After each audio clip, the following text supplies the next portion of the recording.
2008 حتى روجه هیرو روبرو دولت ترک و چتین و تنکرنه تالان کرنه اغتصاب کشتن لیدان به حقی مروفان دده مشاندن لی اما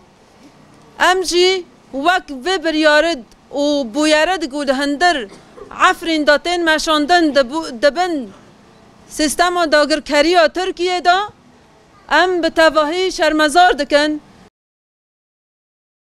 لهرو ام دبینن سیاست دولت ترکیه لسر گل می عفرینه و به تایبت لسر جناد هندر عفرینه داته کرن سیاستی کی قرشه سیاست 100 سال نو دخوازن د شخص جنه دا و برخدانیه تنبکن ایرادا جن ده هندر عفرینه دا و لکدر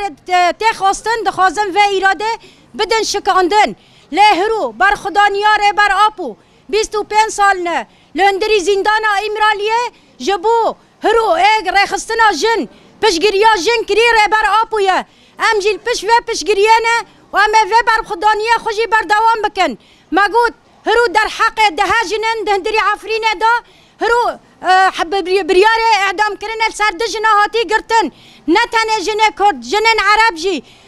دولت ترک سیاست خوی قرش مگود خوازه بمشینه دندری عفرینه دا نه تنه سر انسانیته لسر حمی تشت دندری عفرینه دا دولت ترک جاستین زارو که ما دندری عفرینه دا دو ترسه و دید شهید لکه ما خرا کرن دارا قد که جیندیرو که هل دواشینه دولت ترک دخوازه و ایراده بده تنکرن دخوازه 100 ساله ندا گله کرجی بده امحا کرن چاوت 100 ساله بری ودا گلن ارمنه گلن یهودی تنکرن دخوازن دو 100 ساله داجی کرداجی بدن ایراده به ایراده کرن و امحا بکن ده شخص جنه دا لام جیب دولت ترکیه را دبین ام هنه ام بر خدانیا خو بردوام بکن چواره بر آپو بر خدانیا خود